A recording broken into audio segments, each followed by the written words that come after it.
हम यही सोच रहे थे, हम तो खिलौना ले आ रहे हैं, हम तो सुखी बनने के लिए सुख के साधन ले आ रहे हैं, पर जितने जितने तुमने सुख के साधन इकट्ठे किए उतने उतने ही तुम उन सुख के साधनों में उलझकर दुख प्राप्त कर रहे हो।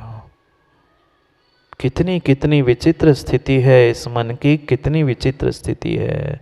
जानते हर व्यक्ति जानता है, पर जैसे जानते हैं वैसे किंचित भी नहीं मानते। जितने पिता जितने माँ यहाँ बैठे हैं, उन सब माता पिताओं से पूछना है, सही से बताओगे क्या? सही से बताओगे क्या? मोदी जी आज उदास क्यों हो गए? नहीं हो गए ना उदास? हो भी जाओगे तो क्या करे, जहाँ संयोग है वहाँ वियोग भी नियत है।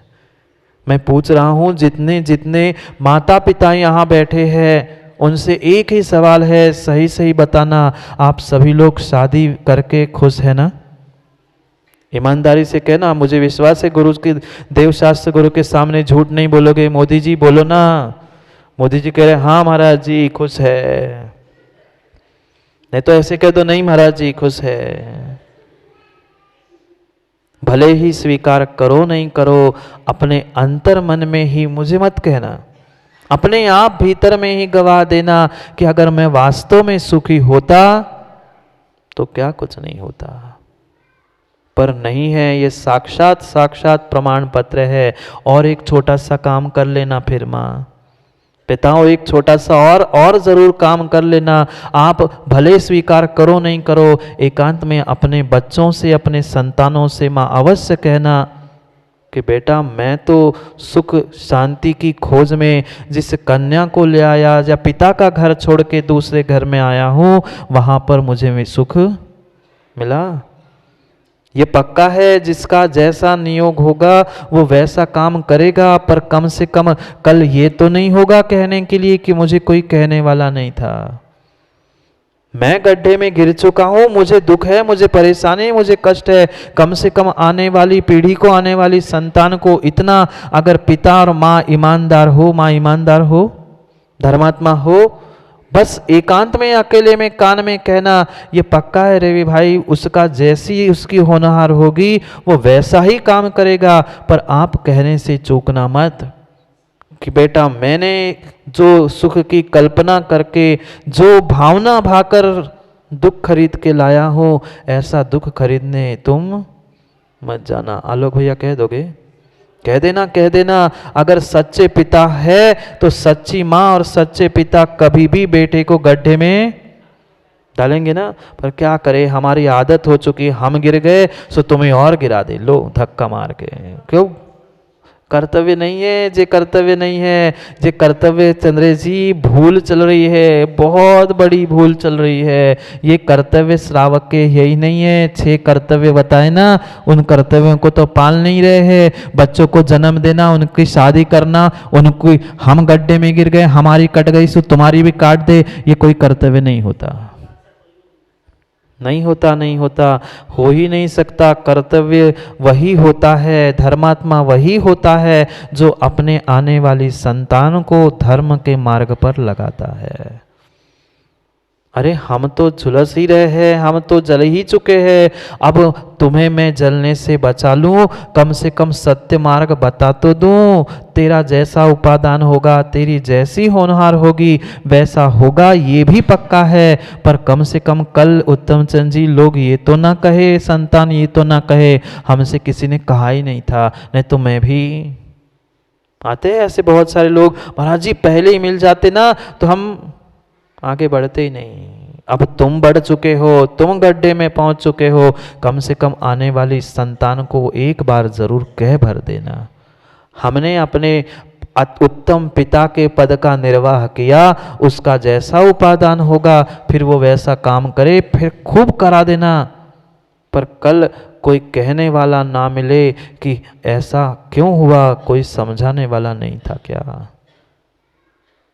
सत्य का बोध तो कम से कम माँ होना होगा, तभी काम बनेगा। ये पक्का है कि पंचम काल का जीव है, तीव्र कसाई होगा, तीव्र विषयों का लोलुपी होगा। तुम क्या साक्षात, मैं क्या साक्षात महावीर भगवान भी आ जाएंगे तो वो बात नहीं मानने वाला है, पर कहना जरूर है। कि जहां जहां तुमने संयोग के वशीभूत होकर सुख मानने का प्रयास किया है बेटा, वहां वहां तुम्हें दुख दुख और दुख ही मिलने वाला है। भूल मत करना, भूल मत करना। फिर वो करे उसका विषय हमने तो बता दिया था। कितना कितना उस संयोग के वशीभूत होकर हम कितने बड़े बड़े दुखों को प्राप्त कर रहे हैं। सब संसार के दुखों की जड़ ये संयोग भाव है। ये योगों का संयोग हो, शरीर का संयोग हो, शरीर के निमित्त से प्राप्त होने वाले इन सगे संबंधियों का क्यों संयोग ना हो। ये प्रत्येक संयोग मुझे दुख देने वाला है। मिलने पर भी रोना है, बिछड़ने पर भी रोना है। संयोग में भी दुख है और वियोग में भी दुख है।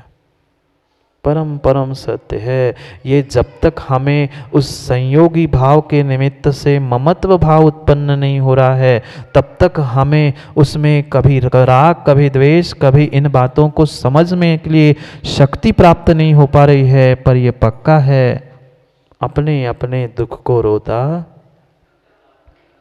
पता है, अपने अपने सब रो रहे, सब रो रहे हैं, पर रोते हुए कोई भी दिख नहीं रहा, क्योंकि बाहर नहीं रो रहे, हम अपने आप भीतर भीतर ही बिलख रहे हैं। भले ही सबके सामने कितने ही अच्छे से तुम मुस्कुरा लेना, पर माँ भीतर भीतर सबको पता है मेरी स्वयं की कितनी है औकात, कितनी है, हर कोई जानता है। इसलिए आज अमित गति स्वामी कह रहे हैं, अगर तुम इन दुख से उभरना चाहते हो तो दुख का कारण जो संयोग है, उस संयोग से ऊपर उठ जाओ। पर पदार्थों के प्रति जो तेरा ममत्व भाव है, उस ममत्व भाव से अपने आप को हटाने का प्रयास करो, तो ही कुछ जीवन में कार्य सफलता से कर पाओगे, नहीं तो नहीं कर पाओगे। ये नहीं कह रहे हैं कि तुम पूरा घर परिवार सब छोड़ के हमेशा के लिए कहीं जंगल में जाकर अकेले रहो, पर कम से कम भीतर बॉबी भाई 24 घंटे में आधा एक घंटा ये भाव तो आए कि मैं कर रहा हूँ वो गलत कर रहा हूँ। अगर गलती का एहसास होगा तो अंतिम सांसों तक हम पक्के में सुधर जाएंगे। इस भाव के संस्कार अगले भाव में काम आएंगे, अगले भाव के संस्कार और अगले भाव में काम आएंगे। जब पारसनाथ भगवान को 10 भाव लगे थे तो हमारी क्या गणना होगी। हमें तो कई हजारों सैकड़ों भाव लगेंगे, तब जाकर हम सामायिक समता को प्राप्त करेंगे। पर अभ्यास आज से अभी से करना होगा, क्योंकि छठे काल में पता नहीं, जाना है ना, जाना है आप लोगों को। छठे काल में अगर धोखे से गए तो वहां न देव, न शास्त्र, न गुरु, न धर्म, कुछ भी मिलने वाला नहीं है। अभी मिला है ये देव शास्त्र गुरु का संयोग मिला है, कम से कम उन संयोग का सदुपयोग करो ना। हमने हमारे इन योगों का प्रयोग अच्छा किया, ना बाहर के मिले हुए संयोगों का प्रयोग हमने अच्छा किया। मात्र वहाँ भी हम दिखावा और कसायों में ही उलझते रह गए। कैसी विचित्र दशा है। जब तक हमें भान नहीं होता, तब तक हमें उन खिलौने से, उन व्यक्तियों से, उन वस्तुओं से संयोग अवस्था में सुख लगता है, और जैसे ही वे संयोग टूटते हैं व्यक्ति रोता बिलखता है। एक पिताजी अपने बेटे की और अपने पत्नी की विदाई लेते हुए नगर छोड़ के जा रहे थे। पिता ने कहा, बेटा ध्यान रखना, मैं कुछ बरसों के लिए, कुछ महीनों के लिए बाहर गांव जा रहा हूँ, अच्छे पैसे कमा के लाऊंगा। थोड़ा सा व्यापार अपने नगर में कम चलता है, मैं बाहर जाके व्यापार करके आता हूँ। माँ ने भी बेटे के कह दिया, ठीक है, कुछ महीने कुछ वर्ष तो मैं बिता लूँगी, और उसके बाद तो आपको लौट के वापस आना होगा। पति ने, उसके बेटे के पिता ने कहा, ठीक है, अभी तो जाने दो, फिर मैं जल्दी ही अमीर बनकर, बड़ा व्यक्ति बनकर लौटूंगा। समय बीतता गया। माँ और बेटा दोनों ही परिवार में इतनी व्यवस्था करके गया था कि जब तक लौट के नहीं आएगा तब तक इनके दिन चलते रहे, उसकी पढ़ाई होती रहेगी और घर भी चलता रहेगा।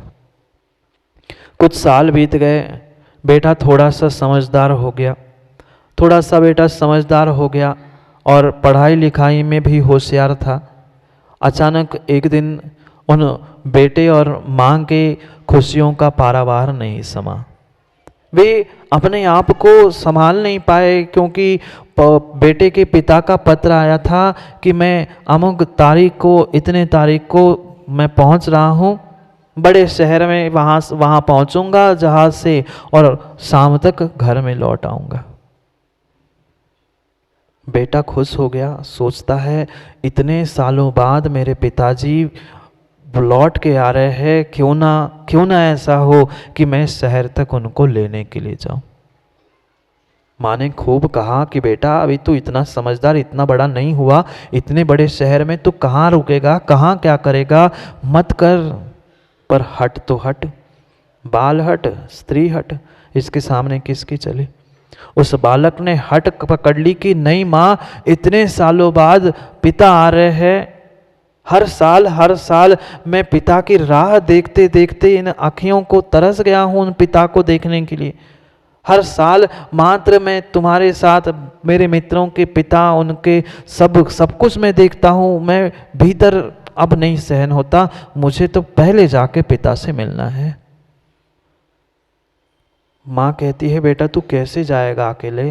वे कहता है मैं अकेला नहीं जाऊंगा, मैं एक दो मित्रों को साथ ले जाऊंगा, क्योंकि मैं उनको भी दिखा दूंगा कि मेरे पिता कैसे हैं। यहाँ आने पे तो सब मिल लेंगे, पर सबसे पहले मैं अपने पिताजी की मुलाकात अपने मित्रों के साथ कराऊंगा और बता दूंगा कि मेरे पिता भी बहुत अच्छे, बहुत बड़े आदमी। अब खूब समझाया पर बेटे ने मानी नहीं, बेटे ने हट पकड़ के रखी थी, जिद कर लिया।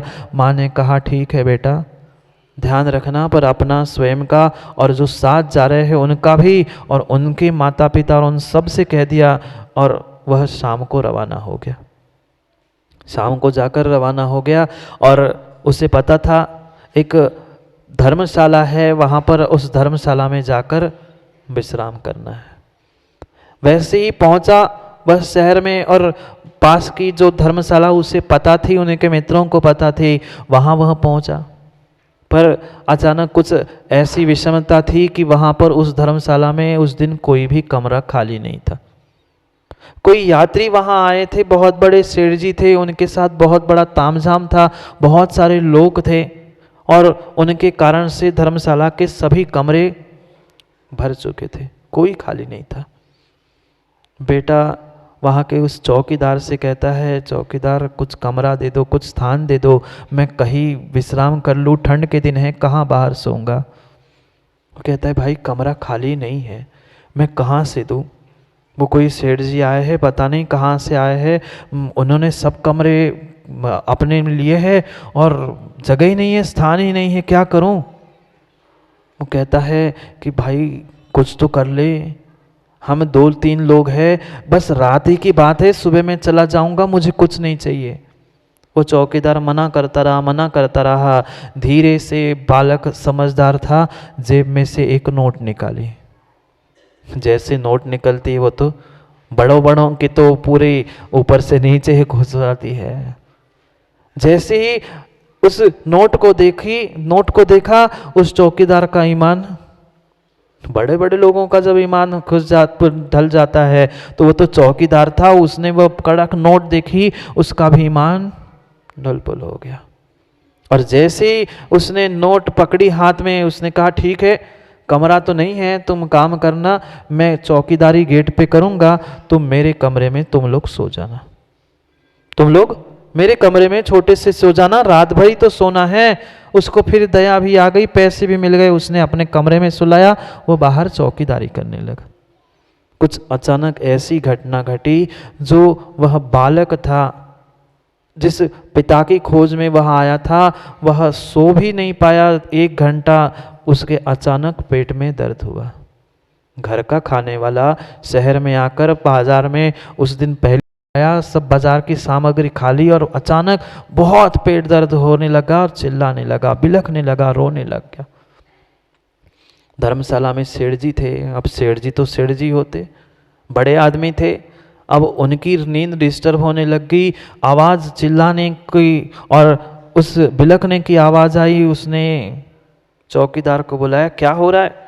मैं शांति के लिए रात भर रुकने के लिए आया हूँ, तुम समझ नहीं पा रहे? बड़ा आदमी था, उसे दया आनी चाहिए थी, पर दया करुणा तो भूल गया। वो घमंड में आकर, गुस्से में आकर कहने लगा, भगा दो इनको, शांति से रात भर सोने भी नहीं देते। मैंने तुम्हारे पूरे धर्मशाला का किराया दिया है, ये क्या नाटक लगा के रखा है? भगा दो इन बच्चों को। कहता है, चौकीदार को दया आई, सेठ जी रात की बात है, कुछ पीड़ा है, उसको पेट में दर्द हो रहा है, इसलिए वो चिल्ला रहा है, दवाई करने का प्रयास करूंगा, पर उस भगा देंगे तो ऐसी ठंड में बेचारा कहाँ जाएगा? कहते नहीं, मुझे कोई मतलब नहीं है, मैं चैन की नींद निकालना चाहता हूँ, मुझे तो शांति से सोना है, कल सुबह मुझे फिर लंबे दूरी पे जाना है, तुम उसे निकाल दो। फिर भी वो दया करुणा करके मात बार कहने लगा, सेठ जी मान जाओ, कुछ समय में शांत हो जाएगा, मैं कुछ व्यवस्था करता हूँ। करा नहीं।